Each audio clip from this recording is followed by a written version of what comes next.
যিনি গণতন্ত্রের জন্য লড়াই সংগ্রাম করেছেন, গণতান্ত্রিক আন্দোলনে নেতৃত্ব দিয়েছেন, এই বাংলাদেশের উপমহাদেশের সবচেয়ে জনপ্রিয় নেত্রী। কখনোই যিনি নির্বাচনে পরাজিত হয়নি, সবসময় বিজয় অর্জন করেছেন। জনগণ যখনই ভোট দেওয়ার সুযোগ পেয়েছে তখনই তাকে ভোটে নির্বাচিত করেছেন। সেই দেশনেত্রী বেগম খালেদা জিয়ার রোগ মুক্তি উপলক্ষে আজকে এই হুগা ইউনিয়ন বিএনপি কর্তৃক আয়োজিত দোয়া মাহফিলের সম্মানিত সভাপতি হুগা ইউনিয়ন দেশনেত্রী বেগম খালেদা জিয়া বিএনপির ভারপ্রাপ্ত চেয়ারম্যান দেশনায়ক তারেক রহমানের পক্ষ থেকে জানাই সালাম এবং শুভেচ্ছা। আসসালামু আলাইকুম রহমতুল্লাহ বরকাতুহু। পরন্ত বিকাল, অর্থাৎ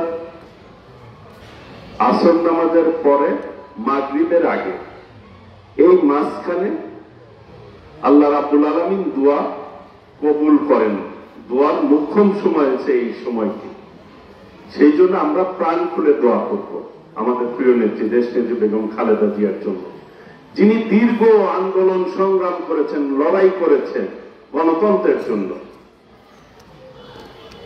এই দেশের প্রত্যেকটি গণতান্ত্রিক আন্দোলনে যিনি নেতৃত্ব দিয়েছেন, তিনি অন্যায়ের কাছে কখনোই আপোষ করেন না। ১/১১ সরকার, মঈনুদ্দিন ফখরুদ্দিনের সরকার তাকে চাপ দিয়েছিল যে আপনি বিদেশে চলে যান।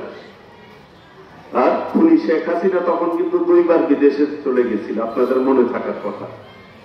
কিন্তু দেশনেত্রী বেগম খালেদা জিয়া বলেছিল, এই দেশের মাটি আমার, আমি এই মাটির সন্তান, মরতে হলে এই দেশেই মরব, বাঁচতে হলে এই দেশের মানুষকে নিয়েই আমি বাঁচবো, আমার অন্য কোনো জায়গায় কোনো ঠিকানা নেই। সেই প্রিয় নেত্রী, দেশপ্রেমী নেত্রী, যিনি দেশকে মন উজাড় করে দেশকে ভালোবেসেছে, দেশের মানুষও ওনাকে ভালোবেসেছে, শ্রদ্ধা করেছে। আজকে তার অসুস্থতায় প্রমাণ করে বাংলাদেশের সব শ্রেণী পেশার মানুষ দেশনেত্রী বেগম খালেদা জিয়াকে অন্তর থেকে দোয়া করছেন। শিশু বাচ্চারা, এতিমখানার বাচ্চারা, হাফেজরা সকলে দেশনেত্রী বেগম খালেদা জিয়ার জন্য দোয়া করছেন। আল্লাহ যাতে তাকে সুস্থ করে আবার আমাদের মাঝে নিয়ে আসেন, এই ব্যাপারে তারা দোয়া করছেন। আজকের এই হুগা ইউনিয়নে আমরা এই যে দোয়া মাহফিল দিয়েছি, সর্বস্তরের মানুষ এখানে উপস্থিত হয়েছে প্রিয় নেত্রী জন্য দোয়া করার জন্য। প্রিয় ভাইরা, যে নেত্রী এই দেশের প্রত্যেকটি সেক্টরে, শিক্ষা অঙ্গনে, এই যে আমাদের মারা যারা আমাদের সন্তান তুল্য মেয়েরা, যারা আজকে অবৈতনিক শিক্ষা ব্যবস্থার অধীনে আজকে শিক্ষার ক্ষেত্রে তারা ভূমিকা রাখতে পারছে, আজকে কিন্তু মেয়েদের শিক্ষার হার অনেক বেশি।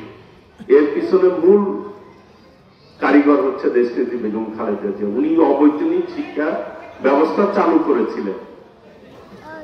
কাজেই সেই নেত্রী আজকে অসুস্থ রয়েছেন। আমরা মন খুলে দোয়া করবো আমাদের নেত্রীর জন্য।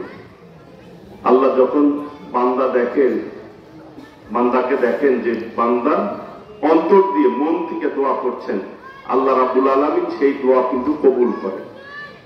সেই জন্য বাংলাদেশের সব পেশা শ্রেণীর মানুষ নেত্রীর জন্য দোয়া করছেন। সমস্ত মানুষের চোখ ওই ঢাকার এবার কেয়ার হসপিটালের দিকে পড়ে রয়েছে। নেত্রী কখন সুস্থ হয়ে বাসায় আসবে, মানুষ এই একটা খবরের জন্য আজকে দিনভর অপেক্ষা করেন। টেলিভিশন দেখেন, মোবাইল দেখেন, সোশ্যাল মিডিয়া দেখেন, কখন নেত্রী সুস্থ হয়ে আমাদের মাঝে ফিরত আসবে। কাজেই সেই নেত্রীর জন্য আমরা অন্তর থেকে দোয়া করব, যাতে আমাদের দোয়া আল্লাহ রাব্বুল আলামিন কবুল করেন। সেইভাবে আমরা মন প্রাণে দোয়া করব। আমি সকলের কাছে দোয়া প্রার্থনা করছি, আপনারা সবাই কম বেশি সকলেই নামাজ পড়েন, 5 ওয়াক্ত নামাজ পড়েন। সেই নামাজের টাইমে 5 ওয়াক্তই আমাদের নেত্রীর জন্য দোয়া করবেন, যার এই দেশের জন্য অনেক অবদান।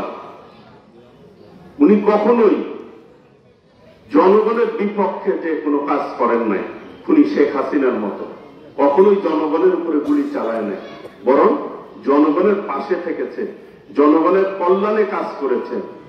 সারাটি জীবন তিনি এই দেশের মানুষের জন্য তার জীবন বিলিয়ে দিয়েছেন। সেই নেত্রী আজ অসুস্থ। আমরা আমাদের জায়গা থেকে যে যে জায়গায় পারি সেই প্রিয় নেত্রী দেশ নেত্রী বেগম খালেদা জিয়ার জন্য দোয়া করব। আল্লাহ রাব্বুল আলামিন যাতে দ্রুত সুস্থ করে আমাদের নেত্রীকে আমাদের মাঝে ফিরিয়ে দেন এবং দেশের নেতৃত্ব দেওয়ার তৌফিক দান করেন। সকলে বলে আমিন।